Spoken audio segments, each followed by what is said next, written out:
História Sem Crise apresenta Historioteca.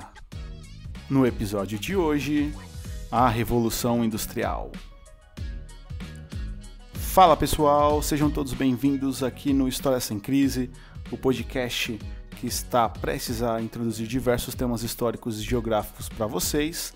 E neste quadro, o Historioteca, que nada mais é do que uma biblioteca com conhecimento para que vocês consigam acessar diversos temas da história e da geografia. Nós iremos apresentar alguns temas para vocês. E para inaugurar o Historioteca, esse quadro, nada mais, nada menos do que um dos processos que culminaram na gravação desse podcast.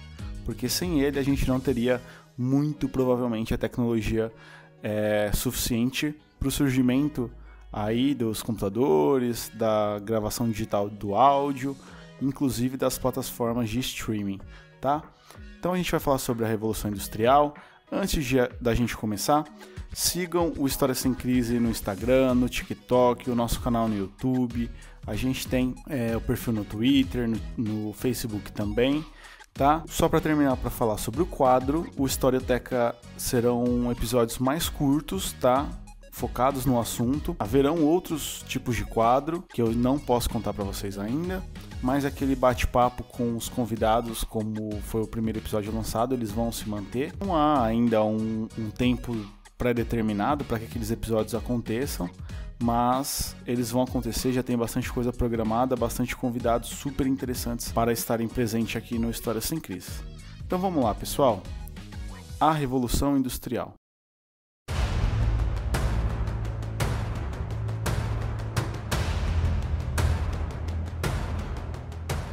Revolução Industrial nada mais foi do que a passagem da manufatura para a indústria mecânica, que gerou mudanças na área tecnológica, provocando um verdadeiro choque no processo produtivo da época, tanto na economia quanto na área social. Para quem não sabe, a Revolução Industrial nasceu na Inglaterra na metade do século XVIII e expandiu-se pelo mundo a partir do século XX. Então, pessoal, quando a gente aborda que a Revolução Industrial foi a passagem da manufatura para as fábricas, entendam manufatura como os pequenos produtores ou até mesmo os grandes produtores, mas que eram oriundos do campo, tá? Então, de todo tipo de produção que era realizada no campo. A Revolução Industrial, gente, apresentou três características fundamentais para a época e até para os dias atuais. E aí eu vou pontuar três delas, que é o surgimento das fábricas e aquilo que a gente conhece como o método de trabalho fabril, na qual o funcionário se desloca até um certo local, né? Nesse local há a instalação daquela indústria, o funcionário cumpre sua carga horária, recebe pela venda da sua mão de obra. Em alguns países, como o Brasil, há alguns certos benefícios, né? Na qual eu acho justíssimo, em outros não, e isso pode até virar um tema de um outro episódio. E esse funcionário, ele terminando seu expediente, ele retorna à sua casa, certo? Uma segunda característica super importante é a produção em série. Então, quando a gente tinha o trabalho em manufatura, um funcionário ou alguns funcionários que trabalhavam ali no campo, eles tinham que produzir do início ao fim o mesmo produto, tá?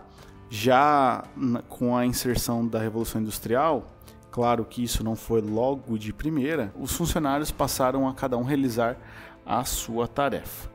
E, por fim, o terceiro ponto, super importante, o trabalho assalariado. Isso garantido por lei atualmente, mas a gente sabe que em algumas circunstâncias essa característica não é contemplada da melhor forma, mas na época isso foi um grande avanço, um salário garantido. Porém, né, algumas etapas tristes tiveram que ser superadas para que isso acontecesse. Bom, pessoal, então com a Revolução Industrial ali no século XVIII, duas classes antagônicas surgem na Inglaterra, tá? Para quem não entende o que significa antagônica ou antagonismo, são duas coisas, duas instâncias que são completamente opostas. Então vou dar alguns exemplos bobos aqui. Doce e salgado, quente e frio, dia e noite, tá? E essas classes surgem né? Quais são essas duas classes? A primeira classe, os empresários, e a segunda classe, os operários.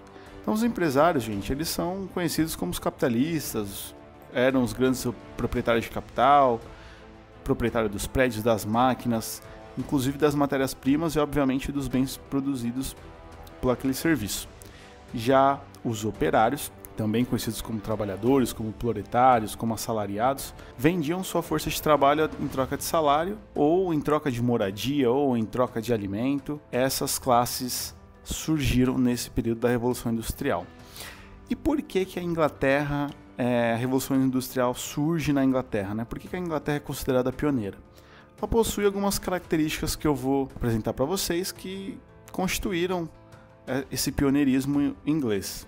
Então a Inglaterra ela possuía grandes reservas de carvão mineral, que era a principal fonte de energia para movimentar as máquinas e posteriormente as locomotivas a vapor. Eles também possuíam grandes reservas de minério de ferro, que era a principal matéria-prima utilizada nesse período para a fabricação dos maquinários e das estruturas das fábricas.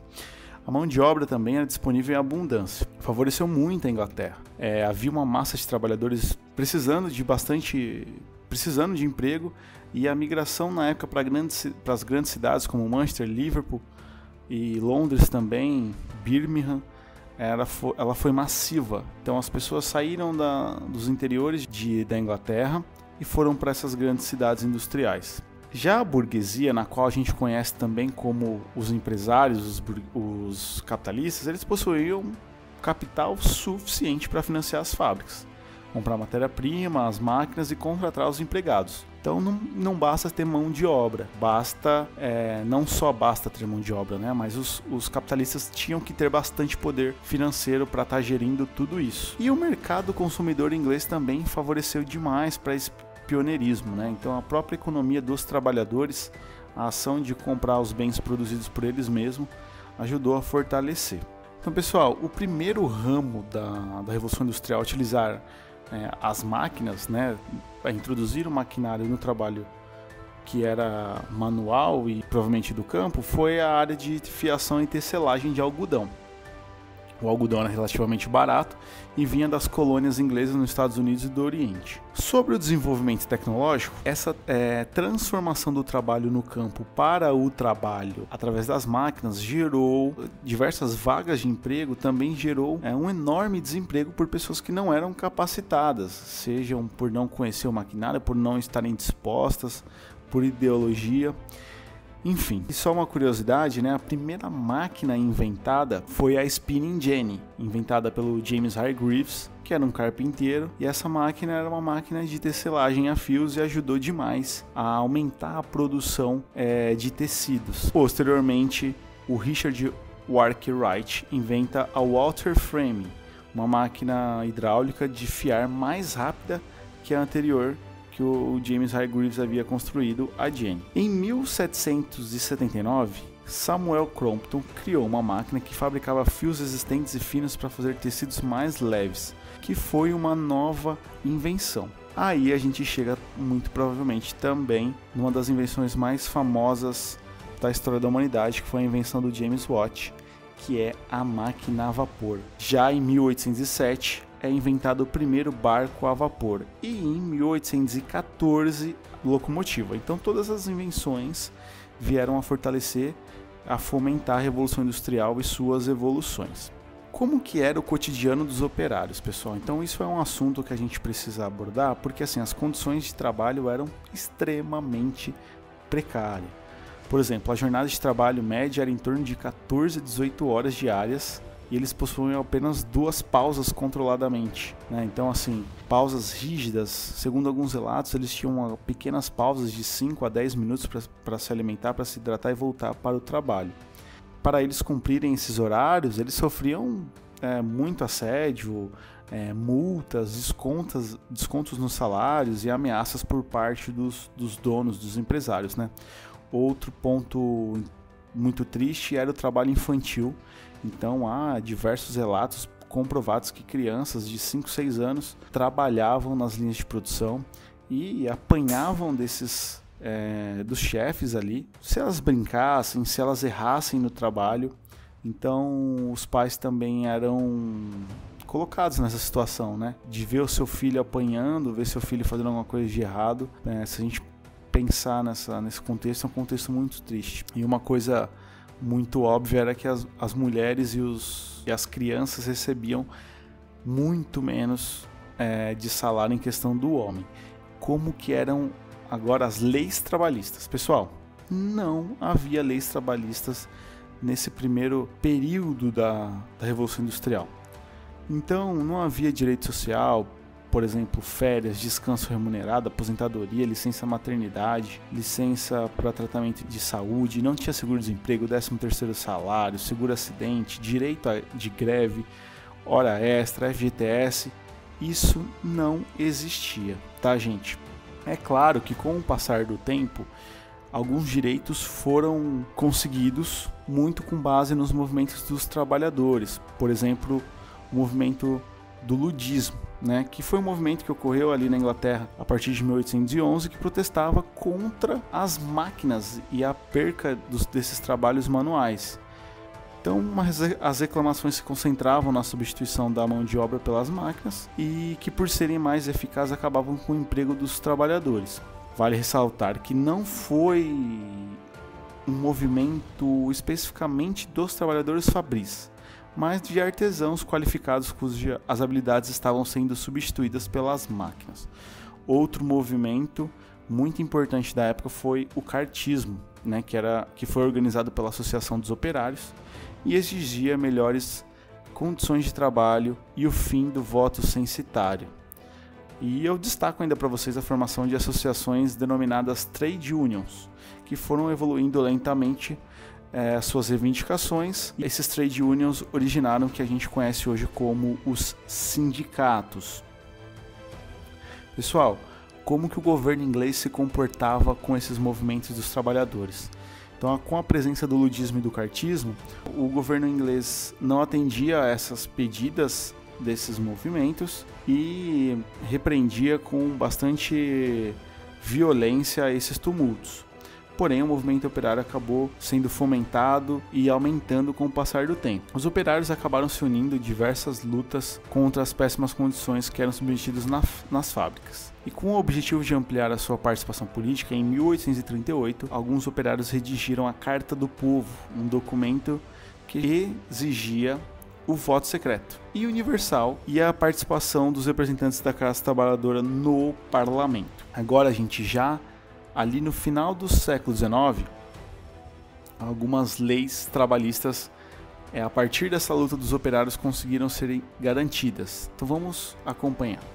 Redução da jornada de trabalho para 10, 9 ou 8 horas, regulamentação do trabalho da mulher e do menor, proibição do trabalho para menores de 14 anos, instituição do salário mínimo, instituição do descanso semanal, direito de férias, direito à aposentadoria, direito da greve e também a legalização dos sindicatos. Pessoal, a respeito agora de alguns movimentos sociais emergentes, né? Então a Revolução Industrial acaba ocasionando alguns problemas sociais. E alguns pensadores da época elaboraram diversas teorias para sanar esses problemas da Revolução Industrial.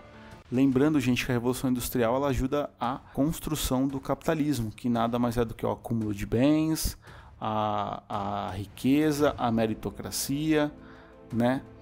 E a gente pode abordar esse tema sobre esses movimentos a partir desses pensadores, tá? Nesse período surge o socialismo, logo depois surge o anarquismo, a gente tem um liberalismo econômico também defendido pelo Adam Smith, mas a gente não vai entrar nesse episódio e eu vou deixar para falar disso no próximo episódio. Pessoal, espero que vocês tenham gostado. Compartilhem esse episódio. A gente vai subir ele no YouTube também. E eu espero que vocês tenham gostado. A gente vai se aprimorando com o passar do tempo. Sigam a gente nas redes sociais. Um até breve. E o Historioteca, apresentado pelo História Sem Crise, fica por aqui. Tchau, tchau.